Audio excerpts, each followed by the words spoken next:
Puji Tuhan, kembali lagi kita berjumpa dalam persekutuan ibadah di pagi hari ini. Saya percaya sukacita senantiasa kita rasakan dan kita dalam keadaan yang baik. Dan saat ini kita akan mendengarkan firman Tuhan. Dan firman Tuhan yang akan disampaikan oleh Bapak Pendeta Eli Osborne Wotulo sebagai Gembala GPDI Marturia Talaitat. Dan biarlah firman Tuhan yang akan disampaikan boleh menguatkan kita di pagi hari ini. Kita satu dalam doa. Tuhan Yesus, terima kasih buat kesempatan dan anugerah Tuhan yang Tuhan boleh kerjakan dalam kehidupan kami. Saat ini Tuhan, kami mau mendengarkan firman-Mu. Tuhan mengurapi hamba-Mu, biarlah Tuhan setiap perkataan hamba-Mu itu adalah suara-Mu yang akan menguatkan kami di hari-hari ini Tuhan. Urapi kami semua dan kami mau siapkan hati kami yang paling baik untuk ditaburi dengan kebenaran firman. Di dalam nama Yesus kami sudah berdoa. Haleluya. Amin. Salam sejahtera dalam kasih Tuhan kita Yesus Kristus. Awal kata saya mengucapkan terima kasih kepada Gembala GPDI Marturia Medland Cibitung Bekasi yang pada pagi hari ini memberikan kesempatan bagi saya untuk melayani di tempat ini. Dan saya akan memberi topik khotbah saya, sikap menghadapi COVID-19. Saya bertolak dari kitab 2 Tawarikh pasal 7 ayatnya yang ke-13 dan ayatnya yang ke-14. Bila mana aku menutup langit sehingga tidak ada hujan, dan bila mana aku menyuruh belalang memakan habis hasil bumi, dan bila mana aku melepaskan penyakit sampar di antara umatku, dan umatku yang di atasnya namaku disebut merendahkan diri, berdoa, dan mencari wajahku, lalu berbalik dari jalan-jalannya yang jahat, maka aku akan mendengar dari surga dan mengampuni dosa mereka serta memulihkan negeri mereka. Puji Tuhan, kita sudah menyimak dua buah ayat yang saya sudah kutip dalam kitab 2 Tawarikh pasal 7 mulai ayat 13 dan ayatnya yang ke-14. Dari ayat-ayat ini dapat kita lihat bahwa Tuhan menampakkan diri kepada Salomo dan menyampaikan hukuman Allah atas umatnya yang mengalami kemerosotan moral dan kemerosotan spiritual, atau yang hidup tidak mengindahkan Allah, yang hidup tidak mempedulikan Allah. Dalam perjumpaan dengan Salomo, Allah ingin menyampaikan apa yang menjadi kehendaknya, apa yang menjadi keinginannya. Dan kalau kita lihat, sebetulnya memang awalnya penyampaian ini ditujukan kepada bangsa Israel, tetapi juga berlaku bagi kita umat pada setiap zaman. Saudara-saudara sekalian, kenapa Allah ingin melakukan ini dan kenapa Allah ingin menyampaikan keinginan Allah, kemauan Allah? Sebab pada dasarnya Allah ingin supaya hubungan kita dengan Allah tetap harmonis. Hubungan kita dengan Allah tetap harmonis. Itu sebabnya jika kita mengalami kemerosotan moral, jika kita mengalami kemerosotan spiritual, maka kita akan mendapat hukuman.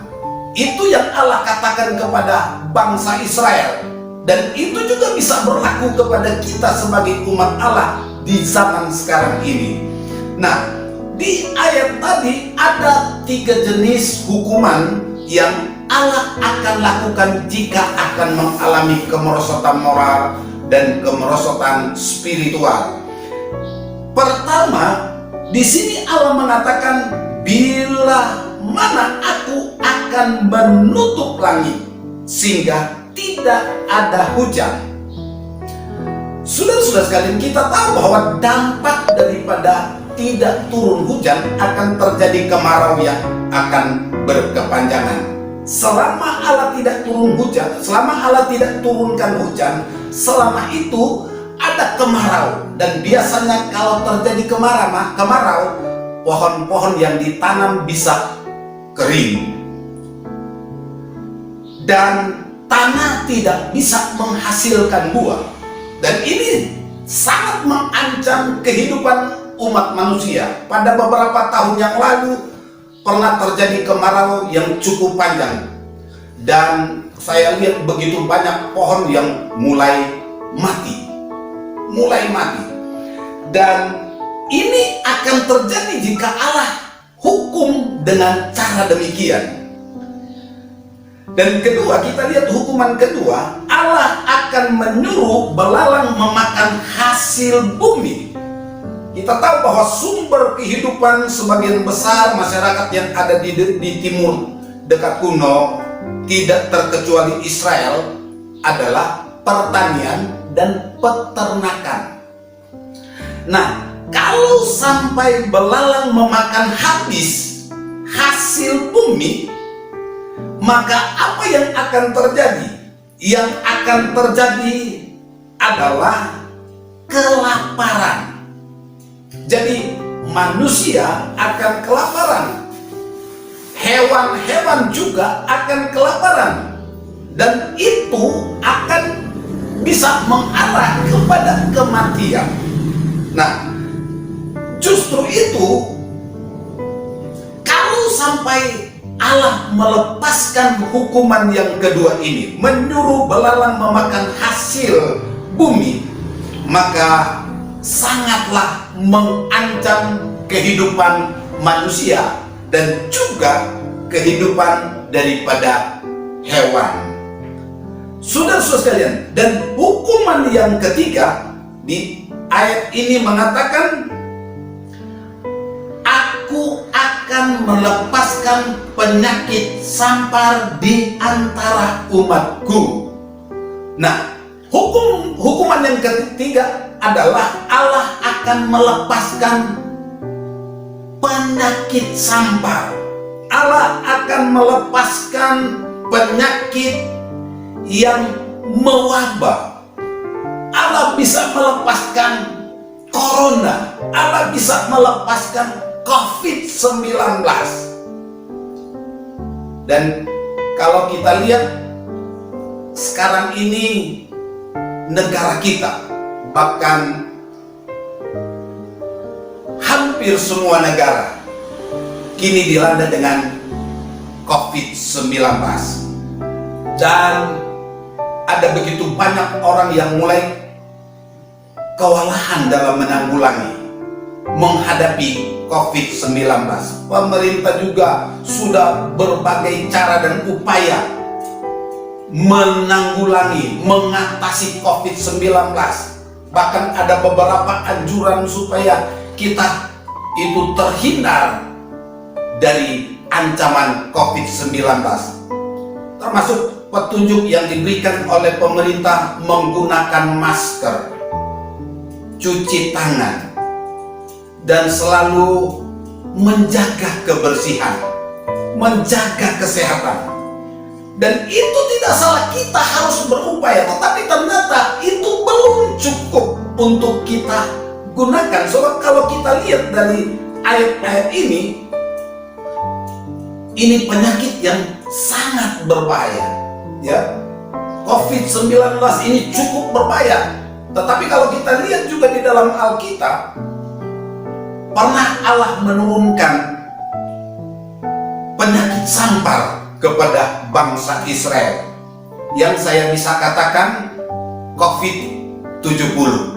Sebab kalau kita lihat di dalam kitab Samuel, 2 Samuel pasal 24, mulai di ya, ayat 13, dia berkata begini, kemudian datanglah Gad kepada Daud, memberitahukan kepadanya dengan berkata kepadanya, akan datangkah menimpa engkau 3 tahun kelaparan di negerimu, atau maukah engkau melarikan diri 3 bulan lamanya dari hadapan lawanmu, sedang mereka itu mengejar engkau?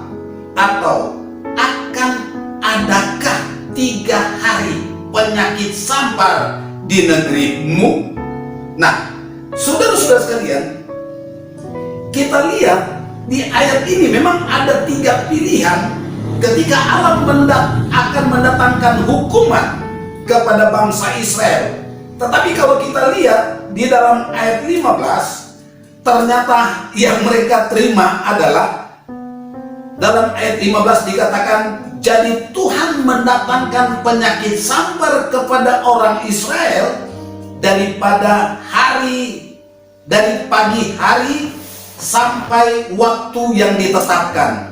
Maka matilah dari antara bangsa itu, dari Dan sampai Berseba, 70.000 orang.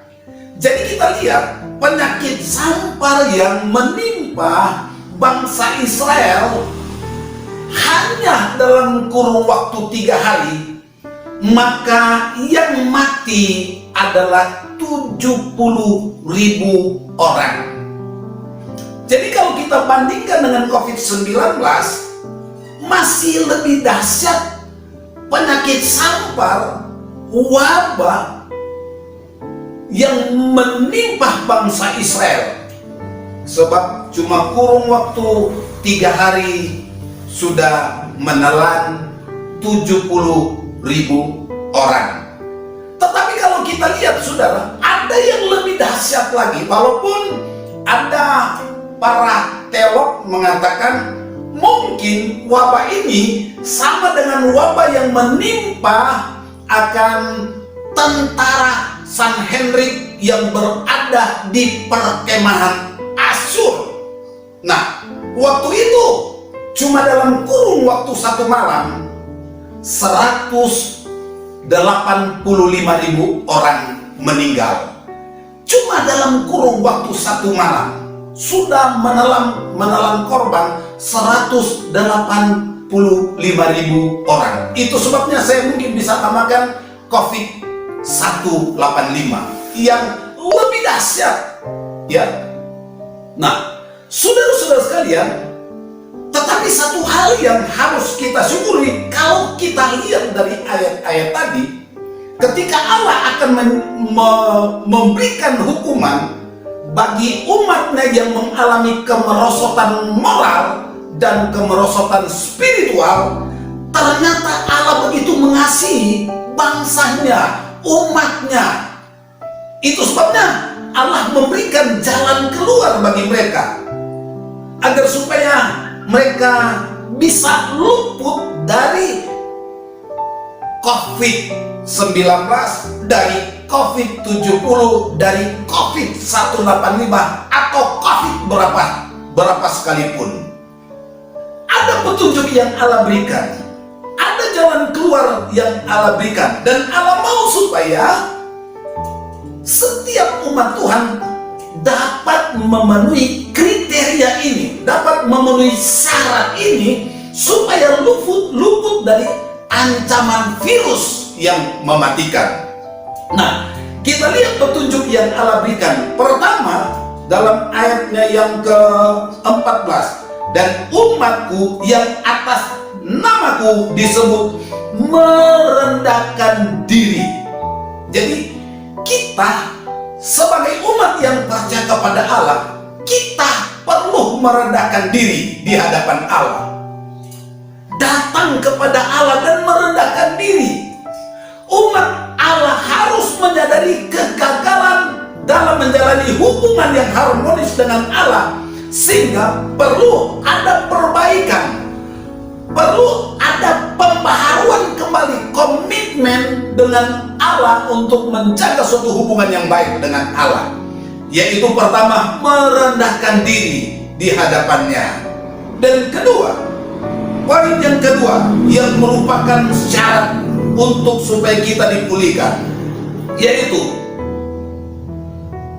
berdoa. Nah ini, Allah mengajar supaya kita berdoa kepada Tuhan. Umat Allah harus bersungguh-sungguh kepadanya dan memohon kemurahannya, menunjukkan kita sebagai umat Allah mau bergantung penuh kepada Allah dan berharap kiranya kita mendapat pertolongan daripada Allah. Kita mendapatkan pembebasan dari Allah dari ancaman virus yang sangat mematikan itu. Dan ketiga, syarat ketiga, yaitu dari ayat ini berkata, mencari wajahku. Jadi kita mencari Tuhan. Ini harus kita lakukan. Kalau waktu yang lalu kita sibuk dengan usaha kita, dengan pencarian kita, dengan pencarian untuk memenuhi kebutuhan kita, tetapi kali ini dalam situasi dan kondisi seperti ini, kita dianjurkan, bangsa Israel dianjurkan, umat Allah dianjurkan supaya mencari Allah, mencari wajahnya. Sebab dengan mencari Allah, maka Dia berkenan ditemui dan kita bisa terlindung dari ancaman virus yang mematikan itu. Saudara-saudara sekalian, kalau saudara lihat dalam kitab Yesaya pasal yang ke-55, Yesaya 55 ayatnya yang ke-6 dan ayatnya yang ke-7. Dia berkata begini, carilah Tuhan selama Ia berkenan ditemui, berserulah kepadanya selama Ia dekat. Baiklah orang fasik meninggalkan jalannya dan orang jahat meninggalkan rancangannya. Baiklah ia kembali kepada Tuhan, maka Dia akan mengasihaninya, dan kepada Allah kita, sebab Ia memberi pengampunan dengan limpahnya. Jadi ini tujuan kita untuk mencari Tuhan, supaya kita kembali dapat memperbaiki hubungan kita dengan Tuhan. Sebab kalau kita memiliki satu hubungan baik dengan Tuhan, pasti Dia tidak akan membiarkan kita. Kita punya hubungan baik dengan Tuhan, ketika kita mengalami kesulitan, pasti Dia akan tolong, pasti Dia akan selamatkan. Kenapa? Kita punya hubungan baik dengan Tuhan. Sama seperti saudara-saudara yang memiliki sahabat, memiliki hubungan baik dengan seseorang. Seseorang tidak akan membiarkan saudara ketika saudara mengalami kesulitan. Tetapi apabila kita punya hubungan yang baik dengan seseorang, pasti dia akan menolong kita, dia akan menjaga kita, dia akan melindungi kita, dia akan menaungi kita. Itu sebabnya mari kita perbaiki hubungan kita dengan Tuhan. Kita harus mencari Allah. Dan di sini dikatakan bahwa Allah akan mengampuni kita dengan limpahnya. Itu sebabnya carilah Tuhan.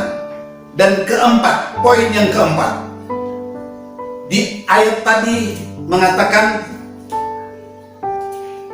lalu berbalik dari jalan-jalannya yang jahat. Jadi poin yang keempat, kita harus berbalik, kita harus bertobat. Dan Allah sangat senang kalau kita mau berbalik. Allah sangat senang kalau kita mau bertobat. Itu yang Allah mau. Kita harus berbalik kepadanya, kita harus bertobat kepadanya. Jadi mari kita lakukan ini dalam hidup kita. Kalau kita ingin terhindar dari virus yang mematikan, kalau kita ingin terhindar dari COVID-19, kalau kita ingin terhindar dari COVID-70, kalau kita ingin terhindar dari COVID-185, maka kita harus berbalik kepada Tuhan. Kita harus bertobat, ya. Jadi ini kriteria yang Allah berikan kepada kita supaya kita luput dari ancaman, kita luput dari virus yang mematikan. Sebab kalau saudara lihat, ketika kita menerapkan ini dalam hidup kita, ketika kita mengaplikasikan itu, bagian daripada kriteria, bagian daripada syarat untuk mendapatkan pemulihan, maka Allah akan melakukan itu. Saudara perhatikan, di dalam ayat ini selanjutnya dikatakan, maka aku akan mendengar dari surga. Jadi Tuhan akan mendengar kita dari surga. Dia yang dari tempat maha tinggi akan mencenderungkan telinganya untuk mendengar doa kita. Dan kedua, Dia akan mengampuni dosa kita. Jadi dosa kita akan diampuni, kesalahan kita akan diampuni. Kenapa kita menolak kesalahan kita harus diampuni? Kenapa dosa kita harus diampuni? Karena memang kita telah mengalami kemerosotan moral. Itu sebabnya kita berdosa di hadapan Tuhan, dan itu perlu mendapat pengampunan daripada Tuhan. Jadi kita akan diampuni. Selanjutnya, serta memulihkan negeri mereka. Dan kita lihat saudara, ketika kita melakukan keempat syarat ini, maka Allah mendengar doa kita. Allah juga akan mengampuni dosa kita, dan lebih daripada itu, Allah akan memulihkan bangsa dan negeri kita.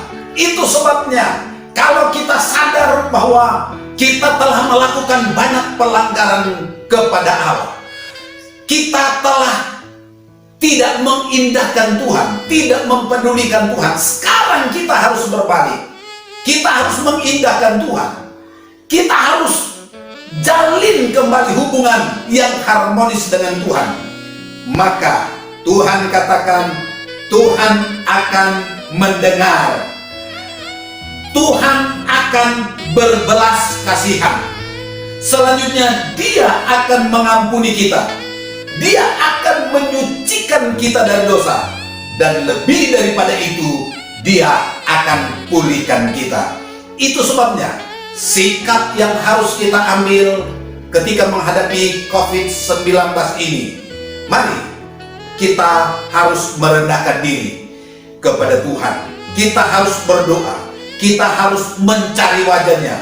Dan kita harus berbalik atau bertobat kepadanya, supaya kita akan diampuni dan kita akan dipulihkan. Terima kasih, Tuhan kiranya memberkati. Dan selanjutnya kami serahkan kepada gembala setempat. Puji Tuhan, kita sudah mendengarkan kebenaran firman Tuhan yang disampaikan oleh Bapak Pendeta Eli Osborne Motulo. Saya percaya sudah memberkati kita semua. Kembali lagi firman Tuhan boleh mengingatkan kepada kita bahwa dalam segala sesuatu yang terjadi ada maksud Tuhan, dan Tuhan merindukan supaya hubungan kita dengan Tuhan tetap terjalin dengan baik. Dan saat ini kita akan berdoa buat kebenaran firman Tuhan yang sudah kita terima. Kita satu dalam doa. Segala pujian syukur kami naikkan kepadamu Tuhan. Terima kasih buat kebenaran firman-Mu yang sudah memberkati kami. Kami percaya Tuhan, firman-Mu yang datang kepada kami, baik itu menegur ataupun membangun iman percaya kami. Kami tahu ini semua untuk kebaikan kami semua Tuhan. Dan biarlah Tuhan, iman pengharapan kami semua semakin bertumbuh terus di dalam Engkau Tuhan. Dan di hari-hari ini kami mau gunakan waktu kami untuk kami selalu mau datang kepada Engkau, untuk kami selalu mau bangun hubungan dengan Engkau, sehingga kami juga boleh melihat bagaimana pemulihan Tuhan boleh nyatakan, Tuhan boleh kerjakan dalam hidup kami, dan buat juga bangsa dan negara kami semua yang ada Tuhan. Tuhan tetap terus memakai hamba-Mu yang sudah menyampaikan firman-Mu. Biarlah Tuhan selalu singkapkan setiap rahasia kebenaran firman-Mu. Apa yang menjadi isi hati Tuhan, Tuhan boleh sampaikan lewat hamba-Mu. Dalam setiap pelayanan hamba-Mu ada mujizat-mujizat Tuhan boleh terjadi. Dan setiap pelayanan firman-Mu juga, iman setiap umat-umat Tuhan yang dilayani semakin bertumbuh di dalam Engkau Tuhan. Semakin lebih berpengharapan juga di dalam Engkau. Terima kasih Tuhan Yesus, tetap pakai hamba-Mu. Dan biarlah Tuhan hamba-Mu tetap terus dalam keadaan yang diberkati juga Tuhan. Baik berkat kesehatan, berkat kekuatan, terlebih juga sukacita damai sejahtera Tuhan tetap terus nyatakan buat hamba-Mu. Dan biarlah Tuhan tetap memberkati keluarga hamba-Mu dan pelayanan yang ada. Kami juga berdoa Tuhan untuk umat-umat Tuhan yang sudah bersama-sama dalam persekutuan ibadah yang ada. Kiranya tetap Tuhan berkati dalam kehidupan kami semua. Dalam setiap apapun yang kami kerjakan Tuhan campur tangan, Tuhan berkati. Dan juga aktivitas yang akan berjalan di minggu ini Tuhan, kami percaya semuanya sudah dalam tangan Tuhan. Dan Tuhan akan menyertai kami semua. Kami juga teringat untuk bangsa dan negara kami. Tuhan tetap pulihkan keadaan yang terjadi di hari-hari ini. Biar Tuhan memakai para pemimpin kami, berikan mereka hikmat sehingga setiap keputusan kebijaksanaan yang diambil sesuai dengan kehendak Tuhan. Setiap juga para pasien yang terkena virus dan juga para medis yang menanganinya, semua mereka berikan kekuatan, berikan pengharapan. Terlebih mereka yang belum mengenal Engkau, mereka juga boleh berjumpa secara pribadi lewat peristiwa ini. Dan mereka juga boleh dimenangkan. Terima kasih Tuhan Yesus, terima kasih. Dan kami akan akhiri ibadah persekutuan pada saat siang hari ini. Mari kita terima berkat daripada Tuhan kita Yesus Kristus.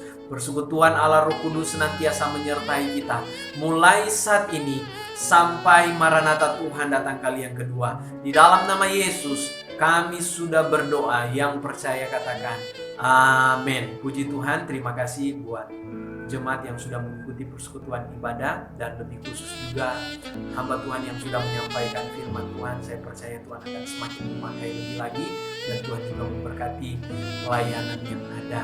Dan selamat hari Minggu